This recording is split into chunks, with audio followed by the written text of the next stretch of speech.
बोलिए श्री सद्गुरु महाराज की जय।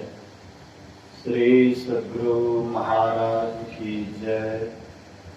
श्री सद्गुरु महाराज की जय। अखंड मंडलाकारं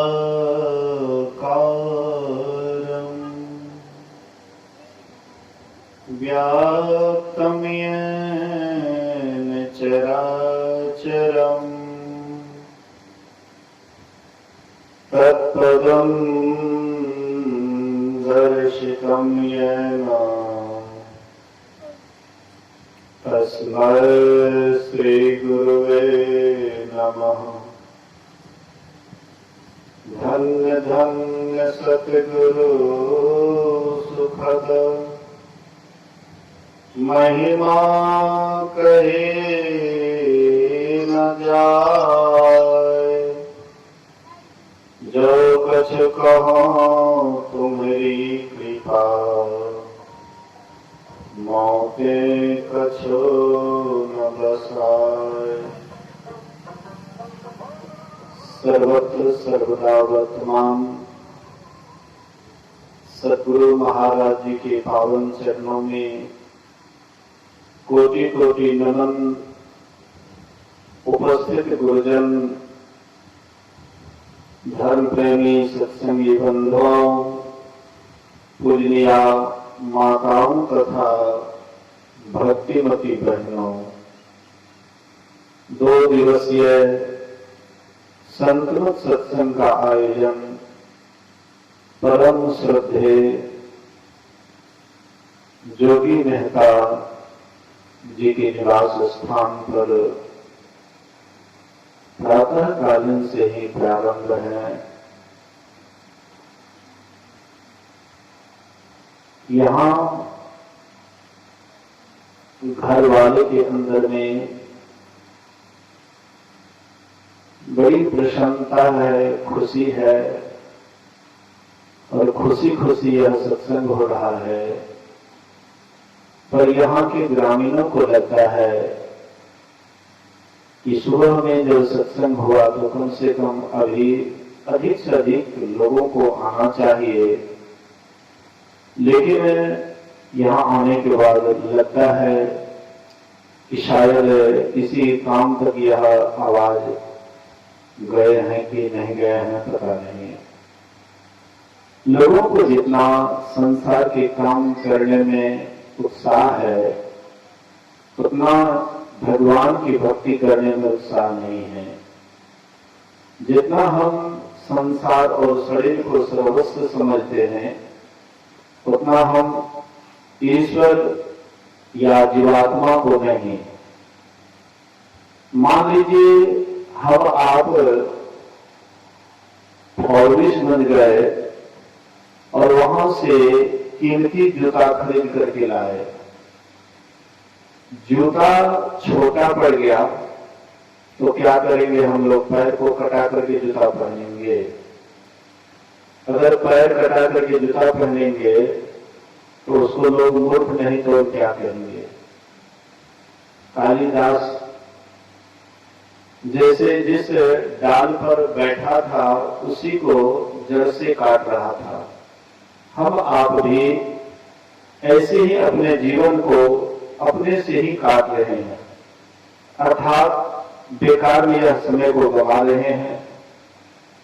जापल दर्शन साधु के, जिस पल में साधु महापुरुषों का दर्शन होता है, हम आपको सत्संग मिलता है, ये बहुत बड़ा अहोभाग्य होता है। पुण्य पुंज दिनो मिला ही न संता, सत्संगति संस्कृति कर अंता। बिना पुण्य के पूंजी से सत्संग नहीं मिलता है।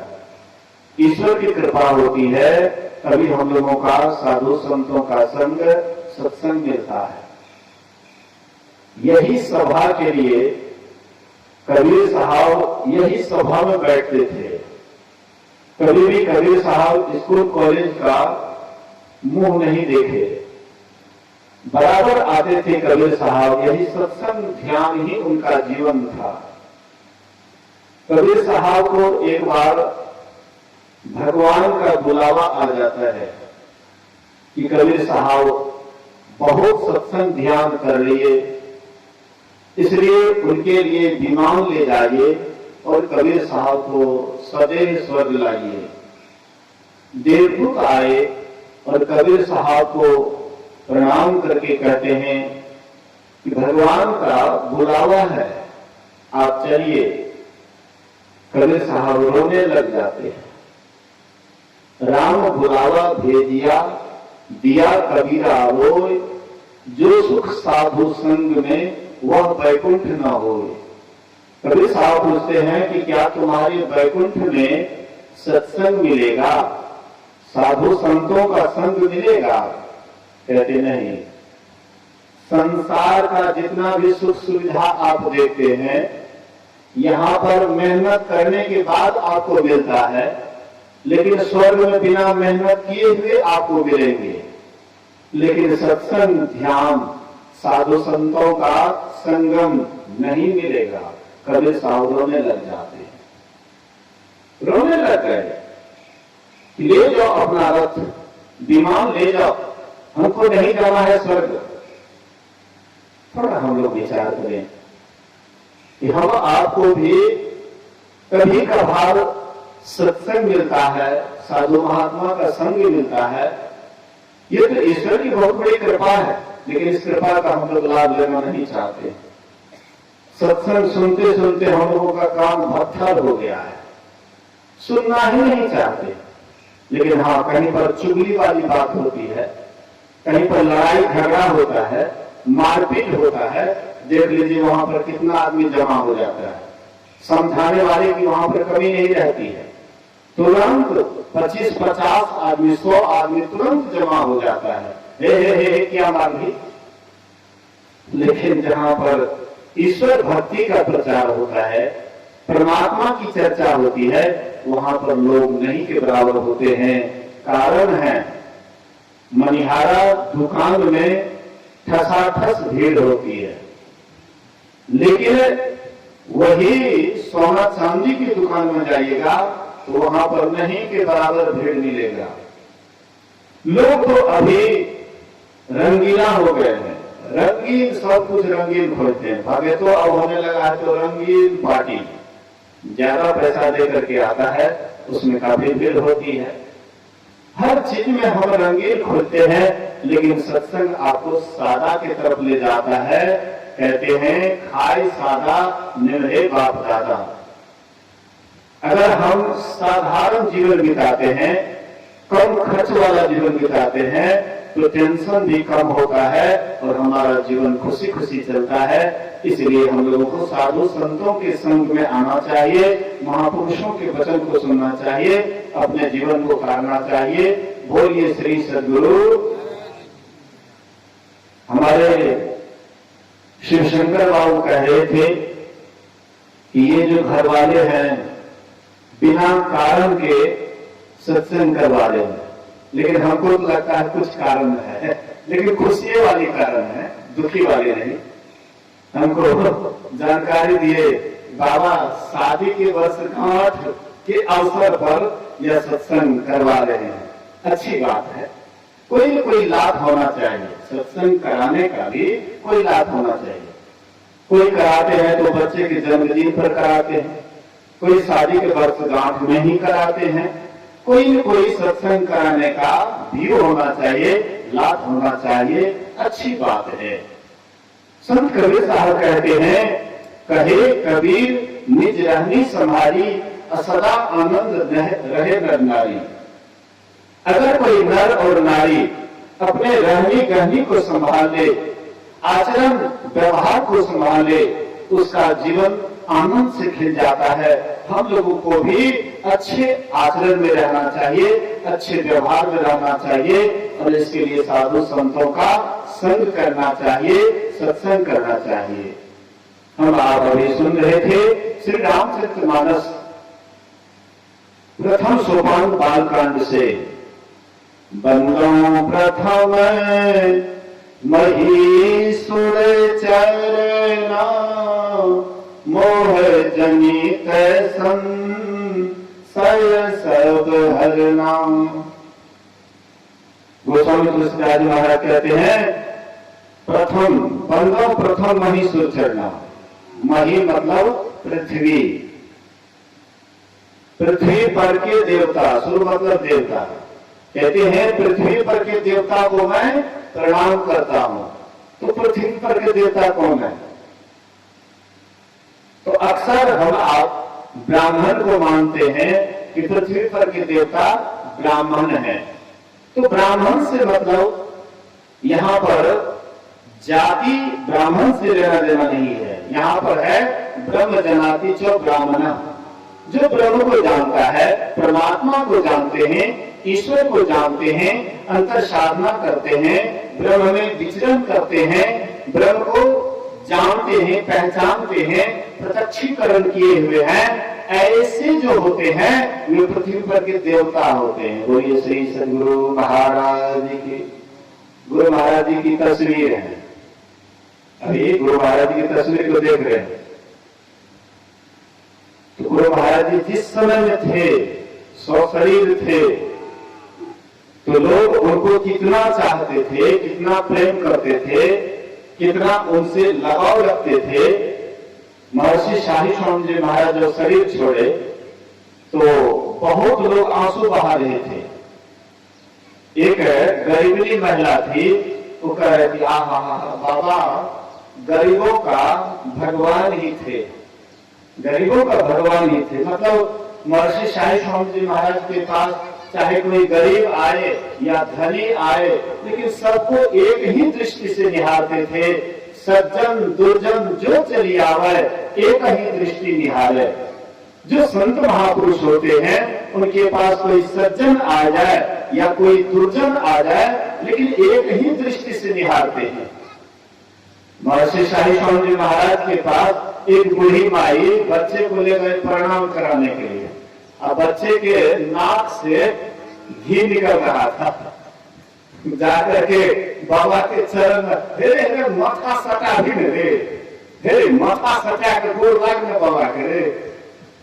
जैसे बाबा को सटाए तो घी लग गया पैर में। अब बाबा हंस रहे हैं, देखो बूढ़ी माई को कितना भावुक है, लेकिन समझ नहीं पा रही कि बच्चा किस तरह का है। सुन माथा सटा लो, जबरदस्ती उसके कपाल को पकड़ बाबा के चरण में रगड़ दिए, घी लग जाता है।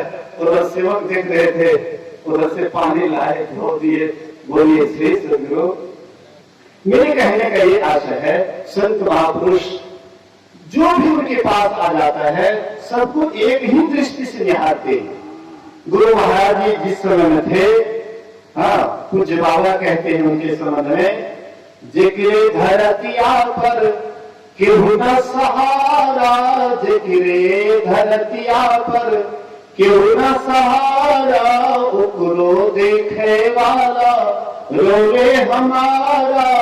साही के माई बाप बानी, रोआ धनी बानी, गुरु रोआ धरतिया पर धनी बानी। जेकरे धरतिया पर केहू न सहारा, जो बिल्कुल अनाथ है, जिसको कोई देखने वाला नहीं है, कोई पूछने वाला नहीं है, ऐसे अनाथ भी जब संत महापुरुष के चरण शरण में जाते हैं उनको भी वे गले लगा लेते हैं। और गुरु महाराज कहते थे कि कोई अनाथ व्यक्ति मेरे पास आता है तो मेरा मन बहुत खुश होता है उनको देख करके। एक रिक्शा चलाने वाले, जो रिक्शा चलाता था, बहुत गरीब आदमी था, रिक्शा चला करके किसी तरह से परिवार का भरण पोषण करता था। धरहरा आश्रम में साप्ताहिक सत्संग में वे चले जाते थे, रविवार के रविवार छोड़ते नहीं थे, निश्चित रूप से वे जाते थे और सबसे पीछे में बैठते थे। मेला कुचेला कपड़ा, रिक्शा चलाता था, मेला कुचेला कपड़ा पहनता था और पीछे में जाकर के बैठते थे। गुरु महाराज जी की दृष्टि जितने भी सत्संगी बैठते थे सबके ऊपर नजर रहता था। बोलिए श्री सद्गुरु महाराज। आप लोग ने सोचिएगा गुरु महाराज मर गए, अभी भी गुरु महाराज देख रहे कौन कौन सत्संग में बैठे हुए हैं। गुरु महाराज देख रहे हैं आपके पास, हमारे पास आंख नहीं है देखने की, हम आप नहीं देख रहे हैं कि गुरु महाराज देखते हैं कि नहीं देखते हैं, लेकिन गुरु महाराज सब कुछ देख रहे हैं। कौन मेरा बेटा सत्संग कर रहा है, कौन मेरी बेटी सत्संग कर रही है, वे सबको देख रहे हैं। और जो उसका काम करते हैं गुरु महाराज उसके ऊपर बड़े खुश होते, बड़े प्रसन्न होते हैं। मौज में आकर के कभी कभी आशीर्वाद भी कर देते हैं, बोलिए श्री सद्गुरु महाराज। तो ये रिक्शा चलाने वाले बराबर आते थे और गुरु महाराज जी देखते थे कि बराबर आता है, पीछे में जाकर के बैठ जाता है। एक दिन गुरु महाराज कहते हैं, उसको बुलाते हैं कि ए जी आइए, एक बार आरती जो हो जाती है तो गुरु महाराज उसको बुलाए अपने निकट। अब ये बेचारे थर थर कांपने लगे कि हम मेरा कुचेला कपड़ा पहने हुए हैं, पता नहीं इसीलिए गुरु महाराज डांटेंगे, फटकारेंगे कि क्या कहेंगे। बेचारे डर करके थरथराते हुए गुरु महाराज के पास आए, कहते हजूर, हाँ प्रणाम करते, हजूर प्रणाम, हाँ क्या कह रहे थे।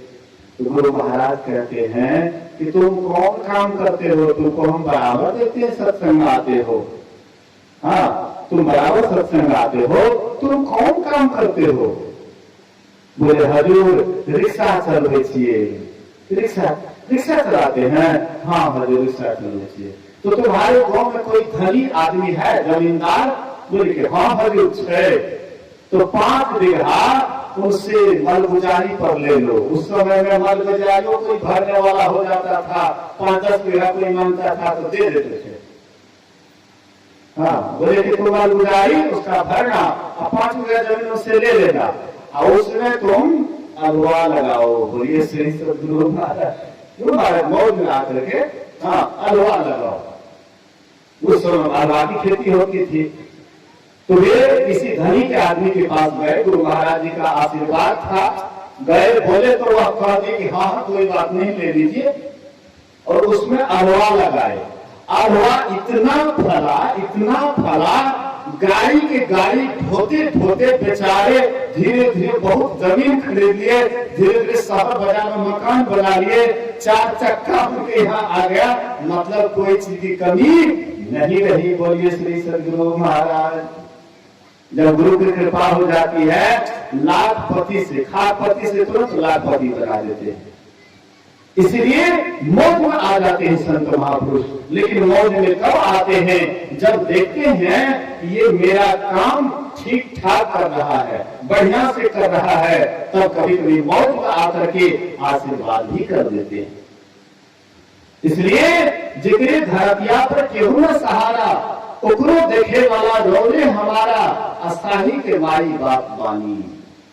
पूज्य बाबा महर्षि साई स्वामी जी महाराज कहते हैं कि मेरी माँ भी गुरुवे महाराज हैं और बाप भी गुरुवे महाराज हैं। मैं गुरु महाराज को छोड़ करके किसी को माँ बाप नहीं जानता हूँ। अगर कोई माँ बाप है मेरा तो गुरु महाराज जी हैं। और पूरा समर्पण भाव से महर्षि साई स्वामी महाराज जब तक रहे शरीर में, पूरे समर्पण भाव से गुरु महाराज जी सेवा किए। कभी भी ये नहीं कि मैं कर रहा हूँ, कभी भी ये नहीं सोचे, बस यही सोच रहे थे कि मैं गुरु महाराज जी की सेवा में ही तन मन धन सब कुछ अर्पण कर दिया। आज देख लीजिए महर्षि साई स्वामी महाराज, जैसे उगता हुआ सूर्य चमकता है वैसे ही उनका यश चमक रहा है। हम आप भी अगर इस तरह से करेंगे, जो भी किया है, जो भी करेंगे, वे भी इसी तरह से चमकेंगे। गुरु महाराज जी का आशीर्वाद कैसे उनके ऊपर हो जाएगा, इसका कोई ठिकाना नहीं है। इसलिए हम आपको भी यह काम करना है। तो हम आप सुन रहे थे, बंदों प्रथम महीसुर चरना, मोह जनित संशय संहरना।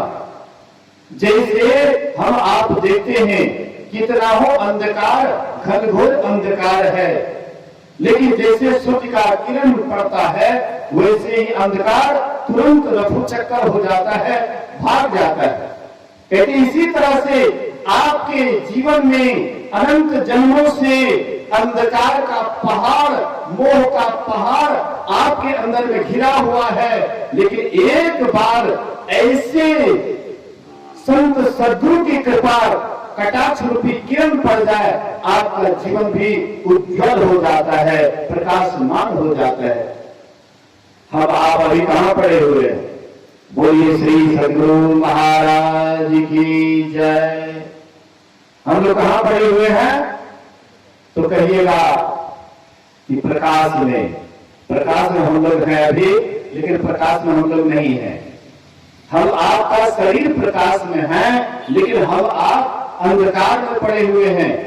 क्या आपने कभी अमावस्या की रात को देखा है? कहिएगा बहुत बार देखे हैं।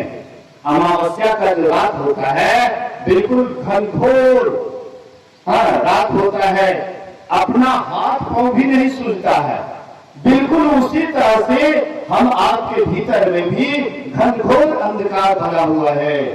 इसलिए गुरु महाराज कहते हैं, घटवा घोर रे अंधारी श्रुति आंधरी भई, घटवा घोर रे अंधारी श्रुति आंधरी भई, सुधि बुद्धि भागी तम गुण लागी, गुरु ने शुद्धि दई। सुधि बुद्धि हम लोगों का भाग गया, शुद्ध बुद्ध साफ हो गया, शुद्ध बुद्धि भागी तम गुण लागी, तमोगुणी हम लोगों का स्वभाव हो गया। अंधकार का स्वभाव तमोगुणी स्वभाव है। शुद्धि बुद्धि भागी तम गुण लागी, गुरु ने शुद्धि दई। टकवा ताकंतियो बताई, टकवा ताकंतियो बताई, तिल खुल तिमिर फटी, घटवा घोर रे अंधारी श्रुति आंधरी भई। हमारे अंदर में जो मोह रूपी घनघोर अंधकार है, वह अंधकार को दूर करने का काम महापुरुष कहते हैं कि यह महामोह तमपुंज जासु वचन रवि करनी कर। इसलिए बंदों प्रथम महीश्वर चरना, मोह जनित संशय संवरना, सभी संशयों को दूर कर देते हैं। फिर गोस्वामी तुलसीदास जी महाराज कहते हैं, सुजन समाज सकल गुण खानी, करो प्रणाम सप्रेम सुबानी। कहते हैं मैं सुजन समाज को प्रणाम करता हूं। सुजन समाज किसको कहते हैं? जो दिन रात खेत में खुरपी चलाता है, क्या हम उसको सुजन समाज कहते हैं? उसमें और जानवर में कोई अंतर नहीं है।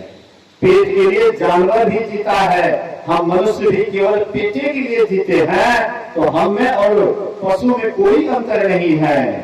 आहार निद्रा भय में थुनंच समान में तत् पशु भी नरानाम, ज्ञानम नरानाम अधिकम विशेषो, ज्ञाने नहीं ना पशु भी समाना। आहार भोजन हम आप करते हैं, एक पशु पक्षी भी भोजन करता है।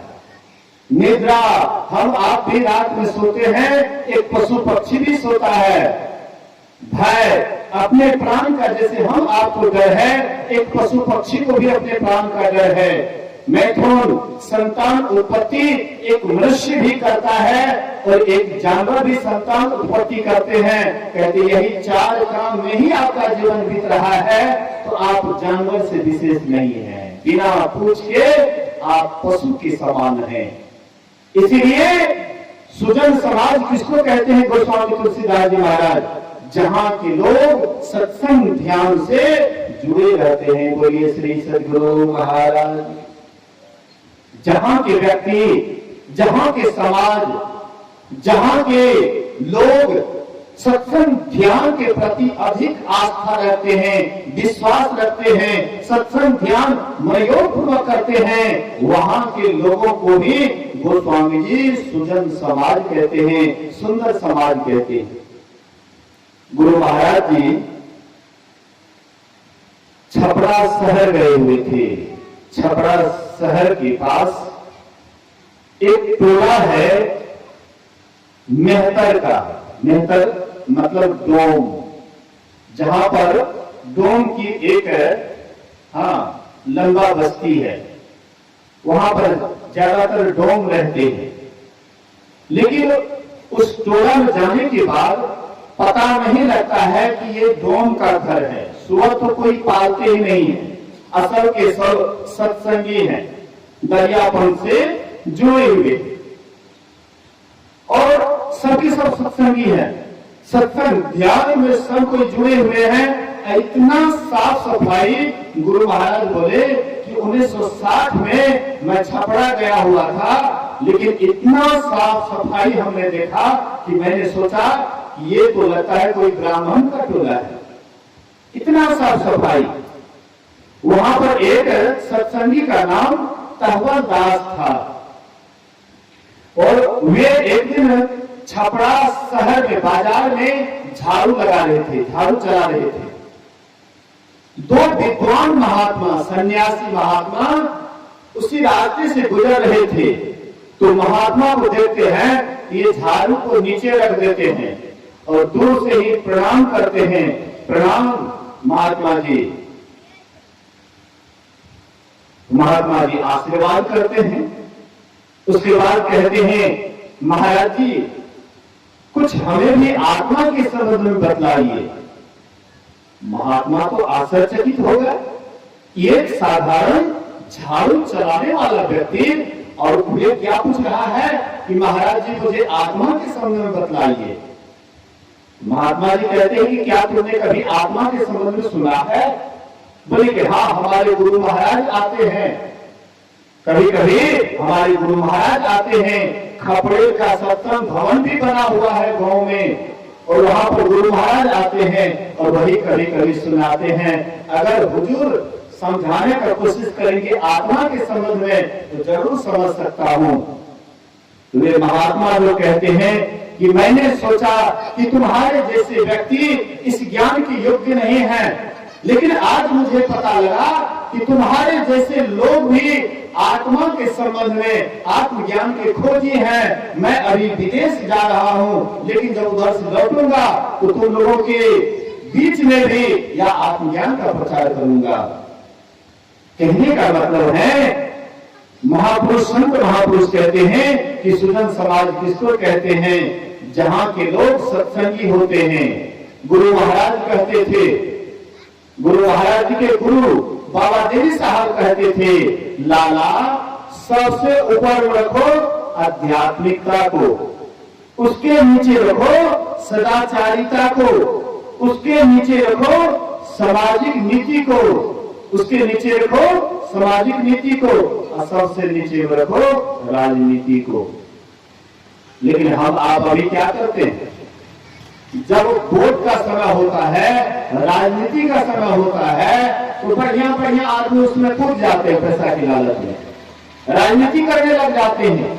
लेकिन हमको अध्यात्म से मतलब हो या ना हो कोई अंतर नहीं पड़ता है, लेकिन राजनीति से जरूर हम लोग मतलब रख लेते हैं, सबसे ऊपर रख देते हैं राजनीति को। अभी राजनेता अभी आ जाए, हाँ अभी जयप्रकाश बाबू के यहाँ राजनेता आ जाए तो देखिएगा कितना भीड़ हो जाता है। उपेंद्र कुशवाहा मानगंज में कुछ महीना पहले आए हुए थे, 2-3 घंटा पहले से मेरे गाड़ी को रोकने लगे। बोले भाई हम लोकल आदमी है, जाने तो अभी भीड़ भाड़ नहीं हुआ है। बहुत कहने पर मेरे साथ 2-4 गाड़ी वाला था तो वो लोग भी निकल गया। पहले से 2-4 घंटा पहले से ही रोड को जाम करने लगे, बंद करने लगे। भीड़ बढ़िया हो गया, जबकि कुछ मिला नहीं किसी को। छुच्छे लोग गए उसके पास, इधर उधर झूठ फूस की बात बहुत सुना दिए, लोग सुन लिए, गदगद होकर के लौट गए। अब मिला तो कुछ भी नहीं, कहते कतो ने की मिला कुछ नहीं, कुछ भी नहीं मिला, झूठ फूस की बात सुना दिए।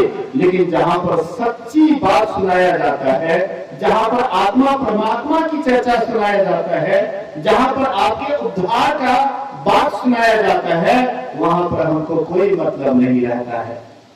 फुटल मनसुआ के भाग, गुरु महाराज कहते हैं, फुटल मनसुआ के भाग गुरु गमे नाही लहे। हम आप मनुष्य का भाग फूट गया है, इसलिए गुरुगम नहीं लेते हैं, गुरु ज्ञान के अनुसार हम आप नहीं चलते हैं। इसलिए महापुरुष कहते हैं, संत महापुरुष कहते हैं कि हम आपको आना चाहिए, सत्संग आना चाहिए। सबसे एक नंबर में आध्यात्मिकता को रखिए, अध्यात्म ज्ञान को रखिए, उसके नीचे सदाचार का पालन कीजिए। गुरु महाराज जी के गुरु बाबा देव साहब कहते थे, जहां का व्यक्ति अध्यात्म ज्ञान को मानने वाले होंगे, वहां के व्यक्ति सदाचार जरूरी होंगे, सदाचारी जरूर होंगे। और जहां का व्यक्ति सदाचारी होगा, वहां की सामाजिक नीति अच्छी होगी, वहां की सामाजिक नीति एक दूसरे को लोग सुदृष्टि से देखेंगे, कुदृष्टि से नहीं। जैसे अपने माँ बहन को हम सुदृष्टि से देखते हैं, वैसे दूसरे के माँ बहन को भी सुदृष्टि से देखेंगे। जीवन में एक ही आपके जीवन में पत्नी मिलता है और आपको अधिकार है एक ही को आप जो भी जिस भावना से भी देखें, एक ही को देखें, दूसरे की तरफ आपका अधिकार नहीं है। लेकिन अगर दूसरे को भी कुदृष्टि डालते हैं तो कबीर साहब फटकार सुनाते हैं, पर नारी पैनी छुरी मत फैलाओ हाथ, 10 रावण के सिर गए पर नारी के साथ। इसलिए हम आपके अंदर में होना चाहिए, सबके अंदर में एक ही परमात्मा का निवास है। और जैसे अपनी माँ बहन वैसे दूसरे की माँ बहन, इसलिए कहते पर तारा निज माँ का जान, दूसरे की माँ बहन को अपना माँ बहन समझें। ये दृष्टि कैसे आएगी? जब तक अध्यात्म ज्ञान को नहीं अपनाएंगे तब तक सदाचार में आप कमजोर रहिएगा। सदाचार में कमजोर रहिएगा तो वहां के समाज का जो रीति रिवाज होगा वह बढ़िया नहीं होगा, अच्छा नहीं होगा। लोग एक दूसरे को कुदृष्टि डालेंगे, इसलिए वहां की सामाजिक नीति अच्छी नहीं होगी। इसलिए सबसे ऊपर में अध्यात्म को रखिए, उसके नीचे सदाचार को रखिए, फिर उसके नीचे सामाजिक नीति को रखिए और सबसे नीचे में राजनीति को रखिए। तो वहां के जहां के व्यक्ति ऐसे होंगे वहां का समाज अच्छा होगा। ऐसे ही समाज को गोस्वामी जी प्रणाम करते हैं। सुजन समाज सकल गुण खानी, करऊं प्रणाम स्वप्रेम सुबानी। साधु चरित्र शुभ सरिस कपासु, निरस विशद गुण मय फल जासु। कहते साधु का जो चरित्र होता है वह कपास की तरह भला होता है। बोलिए श्री सद्गुरु महाराज। कपास का कहीं कहीं पर खेती होता है, रुई, कपास से रुई होता है, रुई का खेती होता है और वे रुई को क्या करते हैं तो उसका सूता बनता है मशीन के द्वारा, और सूता बन करके कपड़ा बिना जाता है। और कपड़ा जब बन करके आता है तो हम लोग उसको पहनते हैं, गोपनीय अंग को ढकते हैं। तो जैसे वह रुई कपास दूसरे के गोपनीय अंग को ढकता है, ऐसे ही जो साधु होते हैं वह दूसरे के अवगुण को नहीं देखते हैं बल्कि उसको ढकने का काम करते हैं। एक महात्मा जी थे, एक राजा था। राजा को किसी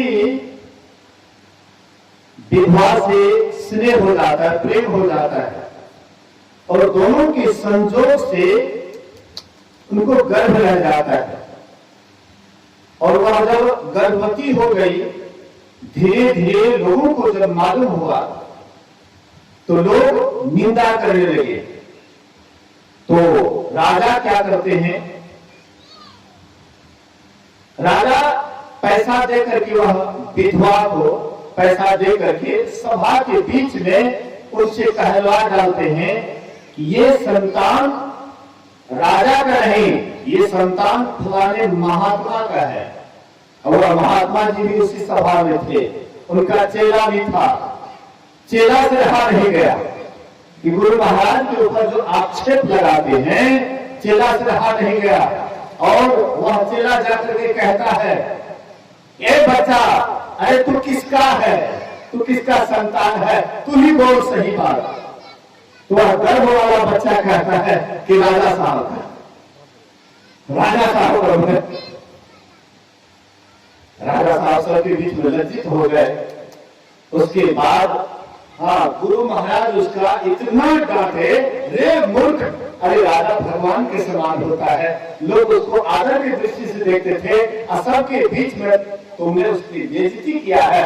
बोले गुरु महाराज हम तो सही बात कहलवाए हैं, तो हम झूठ कहलवाए हैं। बोले देखो, अरे मैं महात्मा था, लोग मेरी निंदा कर दिए, मैं यहाँ से और कहीं भी आश्रम बना करके रह सकता था, लेकिन राजा तो हो, राज को छोड़ करके कहीं नहीं जा सकता है, इसलिए तूने बहुत बड़ी गलती की, ऐसा तुमको नहीं करना चाहिए।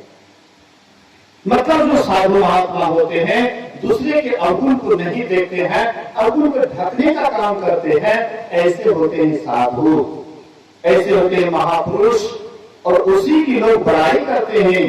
साधु चरित शुभ सरिस कपासो, निरस विशद गुण मय फल जासु। जो सही दुख पर छित दुआवा, बंदनीय जही जग जसु पावा। कहते जो अपना दुख सह करके दूसरे की बड़ाई करते हैं, कहते वो संसार में बड़ाई करने योग्य यश को पाता है। ईसा मसीह को क्रूस पर लटका दिए। ईसा मसीह क्या कहते हैं, जब यहाँ पर माथा पर कील ठोकने लगे, ईसा मसीह कहते रुक जाओ रुक जाओ रुक जाओ। रुक गए, बोले कि पहले हमें अल्लाह से इबादत करने दो, गौर से प्रार्थना करने दो। वे हाथ जोड़ करके गौर से प्रार्थना करते हैं, हे गौर, इनके गलती को तुम क्षमा कर देना।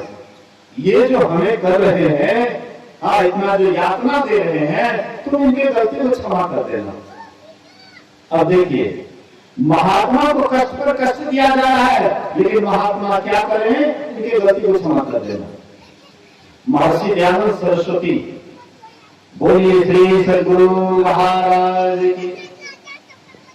महर्षि दयानंद सरस्वती, उनके जो भंडारी थे, भोजन बनाने वाले भंडारी, दुश्मनों ने उसको किसी तरह से फुसला करके, लोभ दे करके, शीशा पीस करके, पिसवा करके, दूध में डलवा करके भंडारी के द्वारा पिलवा दिए। महर्षि दयानंद सरस्वती जब वह दूध पीते हैं और नस नस में वह शीशा जब गलने लगा, तो महर्षि दयानंद सरस्वती और भंडारी को बुलाते, जो दूध में शीशा घोट करके पिलाया था, उसको बुलाते और कहते हैं, बेटा तुझसे बड़ा भूल हो गया, बहुत बड़ी गलती हो गई, तुमने मुझे शीशा पीस करके दूध में डाल करके पिला दिया है, अब मैं बचूंगा नहीं, लेकिन मेरा भक्त तुमको छोड़ेंगे नहीं, मार डालेंगे, इसलिए तुम यहाँ से भाग जाओ, जल्दी भाग जाओ, नहीं तो मेरा भक्त तुमको छोड़ेंगे नहीं। तुम्हारे पास पैसा नहीं है, लो 80 रुपया निकाल कर, उसमें 80 रुपया मैंने रखा था, 80 रुपया निकाल कर दिए और बोले जल्दी यहाँ से भाग जाओ, जल्दी भाग जाओ, नहीं तो भक्त तुमको छोड़ेंगे नहीं। अब सोचिए, जो उसको मारने पर मारने के लिए पिला दिए हैं, और उसके प्रति भी उसके अंदर में कितना दया भाव है कि तुमको छोड़ेंगे, जल्दी यहाँ से भाग जाओ। दुश्मनों के प्रति भी संत महात्मा का कितना दया भाव होता है। तो ऐसे जो महापुरुष होते हैं, उसी का संसार में यशगान होता है। लोग मरने के बाद भी उसको नमन करते हैं, प्रणाम करते हैं। गुरु महाराज जी भूमिहारों की बस्ती थी, और वहां पर गुरु महाराज जी का समय लिए थे सत्संग कराने का। एक फूस की झोपड़ी एकांत में बना दिए थे, और उसके बाद वहां के लोग सोचे कि छठा जाति होकर के इसका लोग बहुत पूजा करते हैं, इसलिए ना रहेगी बांस ना बाजेगी बांसुरी, मतलब बस बेटे को समाप्त कर दो। गुरु महाराज जी जब बोले कि रात को लगा दिए पहरा और घर में आग लगा देते हैं 12 बजे रात को, अब ताला लेकर के एकदम पहरेदार प्रहरी एकदम तैयार है कि जैसे निकलेंगे तो यही तलवार से गर्दन काट देंगे और घर में आग लगा देंगे। गुरु महाराज जी कहते हैं, एक सेवक शायद था, कहते हैं कि देखो जी, अरे लगता है घर में आग लगी है, जल्दी जल्दी निकलो। तो गुरु महाराज जी लेकर के सेवक को लेकर निकलते हैं। वो जो तलवार लेकर के उठाए हुए थे हाथ, उसका हाथ वैसे ही रह गया, बेचारा का हाथ नहीं गिरा नीचे। गुरु महाराज आने लगे तो मार दे, काट दे, हाथ उठा तो उसका उठने लग गया, गिरा नहीं हाथ। और बाद में जब अभिनंदन ग्रंथ गुरु महाराज जी का लिखने लगे डॉक्टर सत्यदेव साहब, जब अभिनंदन ग्रंथ लिखने लगे, कहते हजूर इसका भी मतलब यहाँ पर देना चाहिए, इससे लोगों को प्रेरणा मिलेगी। गुरु महाराज कहते नहीं, इससे निंदा होगी, एक दूसरे की निंदा होगी, नहीं ऐसा नहीं लिखना चाहिए, मत लिखो। गुरु महाराज मना करते। मतलब कहने का, संत महापुरुष बड़े दयालु होते हैं, इसलिए संसार में पूजने योग्य होते हैं, लोग उसकी पूजा करते हैं, जसगान होता है। इसलिए साधु चरित शुभ सरिस कपासो निरस विशद गुण मय फल जासु। जो सही दुख पर छिटे पुरावा बंदनीय जही जग जसु पावा। साधु चरित राम भगति जहाँ सुरसई धारा सरसई ब्रह्म विचार प्रचारा। विधि निषेध माया खलिमल हरणी कर्म कथार भी नंदनी बरनी। कहते हैं राम भगति जहाँ सुरसरी धारा, राम की जो भक्ति है वह क्या है? श्री गंगा जी की धारा है। ब्रह्म विचार का प्रचार सरस्वती की धारा है। कर्तव्य और कर्तव्य कर्म कथा का प्रचार कलिमल नाशक यमुना की धारा है। आप कहिएगा कि बाबा हम लोग तो सत्संग में आए हैं, आप कहते गंगा जमुना सरस्वती की धारा बहती है, लेकिन यहाँ पर तो कुछ दिखाई नहीं पड़ता है, कुछ दिखाई नहीं पड़ता है। तो हम कैसे समझेंगे कि यहाँ पर त्रिवेणी संगम है, तीनों नदियों का धारा धारा बह रही है।